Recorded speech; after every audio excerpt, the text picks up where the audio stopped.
మాంగళ్య shopping mall ఆర్సీపురంలో Ambedkar statue ఎదురుగా July 12న రాశి ఖన్నా చేతుల మీదుగా గ్రాండ్ ఓపెనింగ్. 100 కోట్లు స్టార్ హీరోల సినిమాలకి ఇది ఒక్క రోజులో వచ్చే కలెక్షన్లు.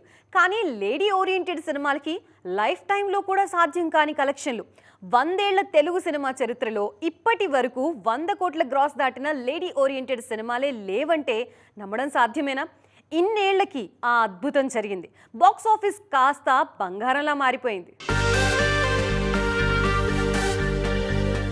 కొన్నాళ్లుగా అనుకుంటున్నదే సమంత నటించిన మా ఇంటి బంగారం కొత్త చరిత్ర రాసింది. ఈ చిత్రం 100 కోట్ల క్లబ్ లో కడుగుపెట్టింది. తెలుగులో అత్యధిక వసూలు సాధించిన ఫీమేల్ సెంట్రిక్ మూవీగా ఇప్పటికే రికార్డ్ క్రియేట్ చేసిన మా ఇంటి బంగారం తాజాగా 100 కోట్ల క్లబ్ లోకి గ్రాండ్ ఎంట్రీ ఇచ్చింది. తెలుగులో సెంచరీ కొట్టిన తొలి హీరోయిన్ గా నిలిచారు శామ్. మహానటి పేరిట ఉన్న 77 కోట్లే మొన్నటి వరకు ఫీమేల్ సెంట్రిక్ సినిమాల్లో రికార్డ్.